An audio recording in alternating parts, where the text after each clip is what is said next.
Salut les amoureux du ballon rond, on commence cette revue de presse en Angleterre où ça jouait hier soir à l'occasion de la 20e journée de Premier League. Deux candidats au titre, Chelsea et Manchester City, ont connu des fortunes diverses. En effet, City s'est imposé 1-0 contre Brentford, alors que dans le même temps, les Blues ont concédé le match nul contre Brighton 1-1. Une belle opération des Citizens grâce à un Phil Foden qui permet à City de s'envoler vers le titre, comme le rapporte le Daily Mail sur sa une. L'Anglais est de retour en grâce et le royaume de sa majesté ne s'y trompe pas en lui rendant un vibrant hommage ce matin. The Guardian ou encore le Mirror estiment qu'ils ont bien fait car Foden permet à l'équipe de Pep Guardiola d'accentuer son avance en tête du championnat. En revanche, le tabloïd constate que le but de Welbeck à la dernière minute met à mal les espoirs de titre de Chelsea. Enfin, le Daily Telegraph se régale de la célébration de l'international anglais avec ce titre « Foden vole haut », à l'image de City qui plane sur la Premier League ce matin avec 8 points d'avance.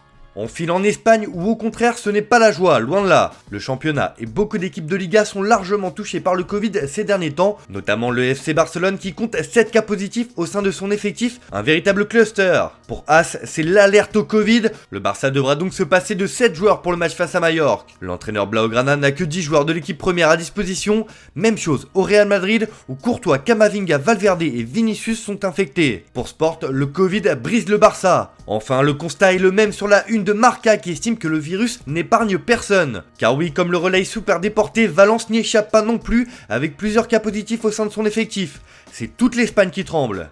On reste de l'autre côté des Pyrénées avec le dossier sensible qui maintient en haleine tout le FC Barcelone, la prolongation d'Ousmane Dembélé. Depuis des mois, le club Blaugrana cherche à prolonger le français.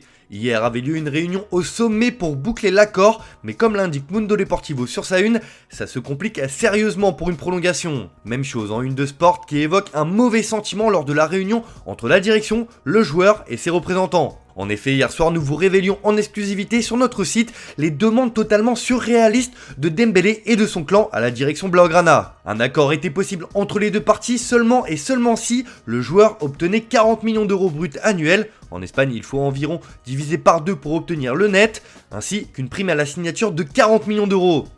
Le clan Dembélé estime que le joueur est l'avenir du Barça et qu'ils n'accepteront jamais moins que ce qui a été proposé par les Catalans à Erling Haaland. Bref, ça sent mauvais, la presse locale ne s'y trompe pas et s'attend à perdre le champion du monde 2018 qui est en fin de contrat à l'issue de la saison. Le mercato hivernal n'a pas encore ouvert ses portes, mais il est déjà bien présent, notamment en Italie, où la Juventus cherche à dégraisser, mais est en pleine galère avec l'un de ses indésirables. Comme l'annonce Tuttosport sur sa une, Aaron Ramsey est un véritable gouffre financier pour la vieille dame. Il coûte plus cher que Cristiano, se désole le quotidien turinois. Ramsey bloque le mercato de la Juve, il a seulement joué 840 minutes sous le maillot bianconero cette année, il gagne 8928 € par minute, CR7 et son contrat au maximum encaissé 7921 € par minute. Sauf que le Portugais enchaînait les matchs et surtout les buts.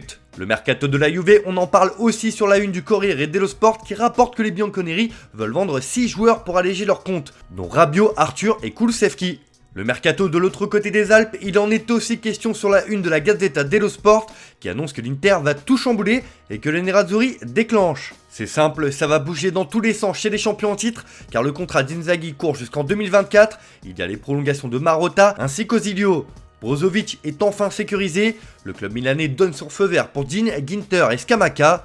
Il y a aussi la piste d'Urisic qui apparaît. L'Inter veut se donner les moyens de ses ambitions et veut assurer son hégémonie pour les prochaines années. Allez, on termine cette revue de presse en France avec la une de l'équipe qui là aussi évoque le mercato hivernal à venir en Ligue 1. Comme le titre le quotidien national, ce sont les tendances de l'hiver 2022. À 2 jours de l'ouverture du mercato, le quotidien passe en revue les principaux mouvements qui pourraient affecter les effectifs des clubs de Ligue 1. Dans le sens des départs, Xherdan Shaqiri, Abdou Diallo ou encore Boubacar Kamara pourraient plier bagages. A l'inverse, Sadar Azmoun ou encore Ludovic Blas pourraient changer d'air et arriver respectivement à l'OL ou au LOSC. Ça va bouger dans tous les sens, même en Ligue 1.